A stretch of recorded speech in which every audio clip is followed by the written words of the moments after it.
Assalamualaikum warahmatullahi wabarakatuh. Perkenalkan, nama saya Henry Wijaya. Dengan nomor induk mahasiswa 2307025017, mahasiswa semester 5, mata kuliah Ekonomi Makro Islam, dosen pengampu Dr. Gusni Arti MA, program studi perbankan syariah, Fakultas Agama Islam, Universitas Muhammadiyah, Profesor Dr. Hamka. Pada video ini, saya akan membahas kebijakan fiskal dalam ekonomi makro Islam dengan fokus pada zakat, pajak, dan distribusi kekayaan melalui analisis satu kasus ekonomi real di Indonesia. Tujuan dari pembahasan ini ada 3. Pertama, untuk menunjukkan pemahaman saya terhadap konsep ekonomi makro Islam yang sudah saya pelajari di mata kuliah ekonomi makro Islam pada semester 5. Kedua, untuk menganalisis fenomena ekonomi real yang terjadi di masyarakat, khususnya di Indonesia. Ketiga, untuk mengaitkan analisis tersebut dengan prinsip dan teori ekonomi makro Islam. Dengan demikian, teori tentang ekonomi Islam yang saya pelajari tidak hanya dipahami secara normatif, tetapi juga aplikatif. Topik yang saya bahas adalah kebijakan fiskal dalam perspektif ekonomi Islam. Kasus yang dianalisis pada kali ini adalah ketimpangan ekonomi dan tekanan inflasi pasca pandemi di Indonesia, serta bagaimana penerapan zakat dan pajak yang menjadi peran penting sebagai instrumen dari distribusi kekayaan. Kasus ini sangat relevan karena Indonesia memiliki potensi zakat yang sangat besar, namun belum dimanfaatkan secara optimal dalam kebijakan fiskal nasional. Secara faktual, Indonesia menghadapi beberapa masalah ekonomi utama, yaitu: pertama, inflasi bahan pokok. Inflasi bahan pokok merujuk pada kenaikan harga yang berkelanjutan atas komoditas kebutuhan dasar, seperti beras, minyak goreng, gula, telur, daging, cabai, bawang, dan lain-lain, yang berdampak langsung pada daya beli rumah tangga, terutama kelompok berpendapatan rendah atau rentan. Kenaikan harga secara tidak langsung sangat membebani masyarakat. Kedua, ketimpangan pendapatan. Ketimpangan pendapatan adalah kondisi ketika distribusi pendapatan antar individu atau antar kelompok dalam suatu perekonomian tidak merata, yang berdampak langsung pada kesenjangan antara kaya dan miskin semakin melebar. Hal ini bisa menyebabkan si kaya semakin kaya dan si miskin semakin miskin. Ketiga, beban pajak. Beban pajak, tax burden, adalah sejauh mana pajak secara nyata ditanggung oleh individu, rumah tangga, atau perusahaan, bukan sekadar siapa yang diwajibkan membayar menurut hukum, melainkan siapa yang akhirnya menanggung dampak ekonominya. Karena masyarakat merasakan langsung dampak dari tekanan pajak yang sangat tinggi. Masalah-masalah ini sering dianggap terpisah, padahal secara makro saling berkaitan. Inflasi menurunkan daya beli menurunkan konsumsi, dan konsumsi yang melemah akan memperlambat pertumbuhan ekonomi. Hal ini menunjukkan bahwa masalah utama bukan kekurangan produksi, tetapi ketidakmerataan distribusi pendapatan. Indonesia memiliki potensi zakat nasional lebih dari 300 triliun rupiah per tahun, namun realisasi penghimpunannya masih jauh di bawah potensi tersebut. Di sisi lain, inflasi pangan berdampak langsung pada kelompok miskin dan rentan karena sebagian besar pendapatan mereka digunakan untuk konsumsi kebutuhan dasar. Secara teori makro-Keynesian, transfer pendapatan kepada kelompok berpendapatan rendah memiliki efek pengganda yang tinggi terhadap konsumsi agregat. Dalam ekonomi Islam, mekanisme ini telah lama dikenal melalui zakat. Dalam ekonomi Islam, zakat bukan sekadar ibadah individual, tetapi instrumen fiskal negara. Abu Yusuf dalam kitab Al-Kharaj menegaskan bahwa kebijakan fiskal harus berorientasi pada kesejahteraan rakyat dan keadilan sosial.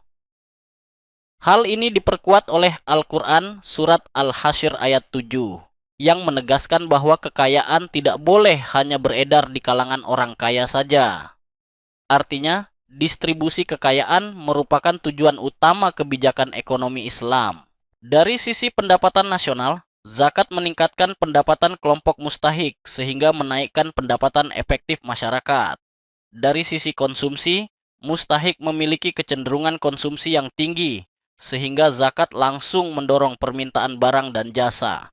Dari sisi investasi, zakat produktif dapat digunakan sebagai modal usaha mikro dan kecil, sehingga menciptakan lapangan kerja dan memperkuat sektor real. Dengan demikian, zakat berkontribusi pada stabilitas ekonomi secara menyeluruh. Berbeda dengan sistem konvensional yang berbasis bunga dan spekulasi, ekonomi Islam menekankan larangan riba. Larangan riba merupakan salah satu prinsip normatif struktural paling fundamental dalam ekonomi dan hukum Islam. Ia tidak hanya bersifat teologis, tetapi juga memiliki rasionalitas ekonomi dan etika sosial yang kuat. Penghindaran gharar. Penghindaran gharar merupakan prinsip kunci dalam hukum muamalah Islam yang berfungsi menjaga kepastian hukum, keadilan kontraktual, dan rasionalitas ekonomi. Ia bukan larangan atas risiko itu sendiri, melainkan larangan atas ketidakpastian yang berlebihan dan manipulatif. Penegakan keadilan sosial.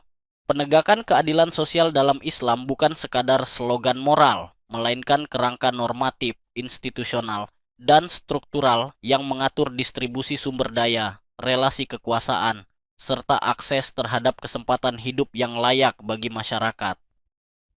Orientasi pada kemaslahatan umum. Orientasi pada kemaslahatan umum merupakan prinsip sentral dalam hukum, etika, dan ekonomi Islam yang menjadikan kepentingan publik sebagai tujuan akhir, teleologis, dari setiap kebijakan, akad, dan tindakan sosial. Prinsip ini menjawab pertanyaan paling mendasar dalam filsafat kebijakan. Untuk siapa hukum dan sistem ekonomi bekerja? Menurut M. Umar Capra, krisis ekonomi modern terjadi karena pemisahan antara ekonomi dan nilai moral. Padahal ekonomi Islam justru menyatukan keduanya. Dari analisis ini dapat disimpulkan bahwa ketimpangan ekonomi merupakan masalah distribusi. Bukan semata produksi pajak saja belum cukup untuk menciptakan keadilan ekonomi karena masih banyak penyaluran dari distribusi pajak yang kurang tepat. Sementara, zakat adalah instrumen fiskal yang efektif, progresif, dan berkeadilan. Ekonomi makro Islam menawarkan solusi struktural, bukan solusi sementara. Rekomendasi yang dapat diajukan adalah integrasi zakat sebagai pengurang pajak untuk menghindari beban ganda. Integrasi zakat ini merupakan isu kebijakan publik yang berada di persimpangan fikih muamalah, ekonomi publik, dan teori keadilan fiskal. Gagasan utamanya sederhana tetapi implikasinya kompleks. Seorang muslim tidak seharusnya menanggung dua kewajiban finansial wajib atas basis harta yang sama tanpa mekanisme keadilan kompensatoris. Optimalisasi zakat produktif berbasis UMKM halal. Optimalisasi tersebut merupakan strategi kebijakan sosial ekonomi yang menggeser zakat dari pola konsumtif karitatif menuju transformasional produktif, dengan tujuan menciptakan kemandirian ekonomi mustahik, sekaligus memperkuat ekosistem halal nasional. Peran aktif negara dalam kebijakan fiskal berbasis maqasid syariah.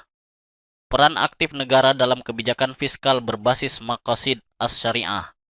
Menempatkan negara bukan sekadar penarik pajak dan pembelanja anggaran, tetapi sebagai penjaga kemaslahatan publik, haris al-maslahah, yang bertanggung jawab memastikan keadilan, keberlanjutan, dan kesejahteraan sosial. Dengan demikian, kebijakan fiskal tidak hanya efisien, tetapi juga adil. Jika pajak menjawab pertanyaan, berapa yang harus dibayar?